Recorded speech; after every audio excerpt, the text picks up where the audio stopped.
Assalamualaikum warahmatullahi wabarakatuh. Alhamdulillah, wassalatu wassalamu ala rasulillah wa ala alihi wa sahbihi wa walah wa ba'd. Saudara-saudariku dimanapun Anda berada, lupa bisa menjadi rahmat yang patut disyukuri, tapi juga boleh jadi ia bisa menjadi musibah yang mesti dievaluasi, pun demikian diintrospeksi. Sisi yang kedua, ini banyak yang dialami oleh saya, Anda, atau bahkan kita dalam menjalani aktivitas kehidupan yang kita titi. Lupa terkadang bisa menyebabkan seseorang berbuat maksiat. Allah berfirman di Quran surah kedua Al-Baqarah di ayat 286 itu, Rabbana la tu'akhidna in nasina aw akhtana. Di antara sekian doa yang dianjurkan kita memanjatkannya kepada Allah, ya Allah, mohon jangan hukum kami bila pun kami pernah lupa dan dengan lupa itu kami berbuat salah. Tidak sedikit kesalahan dibangun dari sifat lupa. Orang berdusta bukan karena tidak tahu bahwa dusta itu salah. Hanya saat berdusta, dia lupa bahwa itu keliru. Orang yang bergosip bukan tidak tahu kalau gosip itu tidak baik. Hanya saat ia bergosip, ia lupa bahwa itu keliru. Lupa yang menjadikan seorang terjebak pada perbuatan salah, bahkan dosa. Itu lupa yang diinisiasi dan diwaswasi oleh syaitan. Karena itulah ada serangkaian ayat yang memberikan isyarat kepada kita bagaimana peran setan yang membisikkan dan mendorong seseorang untuk lupa mengerjakan kebaikan dan cenderung mengarah kepada sisi yang negatif. Quran surah ke-18 Al-Kahf misalnya di ayat ke-63.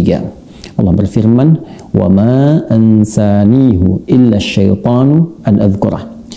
Allah menyampaikan firman-Nya tentang asisten Nabi Musa alaihissalam yang kelak dikenal dengan nama Yusha bin Nun, ketika ia terlupa dengan isyarat Musa alaihissalam dan mengatakan, dan tidaklah aku lupa ini kecuali setan yang mengarahkan aku untuk melupakan jalan-jalan kebaikan yang telah diisyaratkan itu.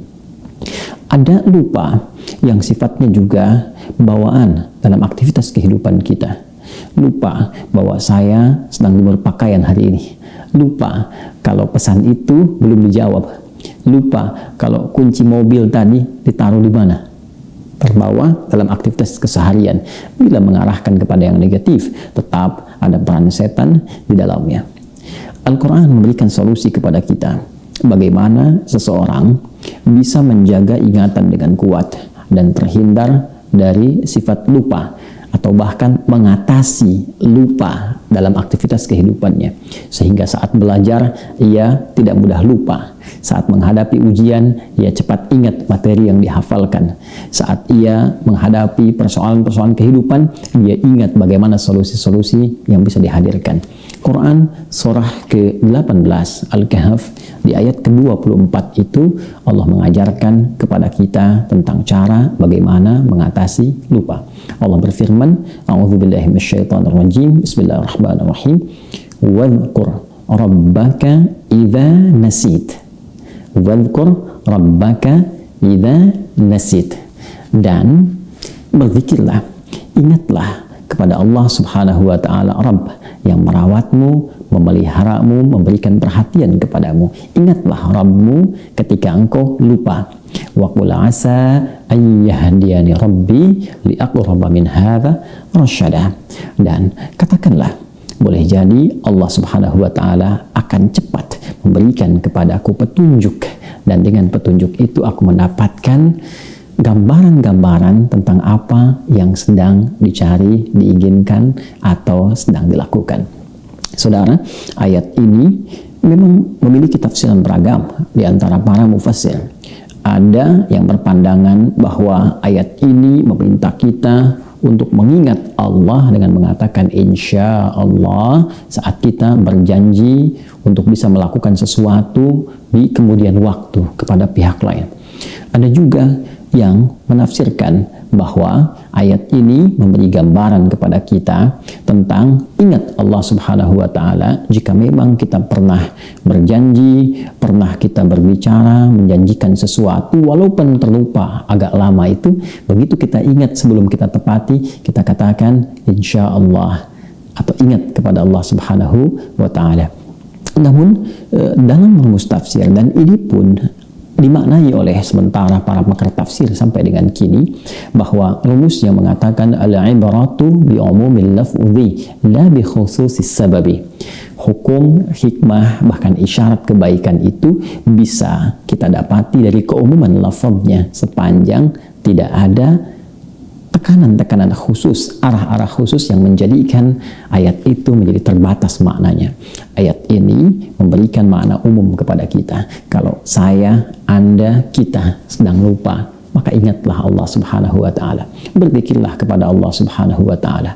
Zikir bisa dengan mengucap kalimat thayyibah, sekalipun itu istighfar, astaghfirullah, subhanallah, masya Allah, Allahu Akbar. Zikir bisa dilakukan dengan solat.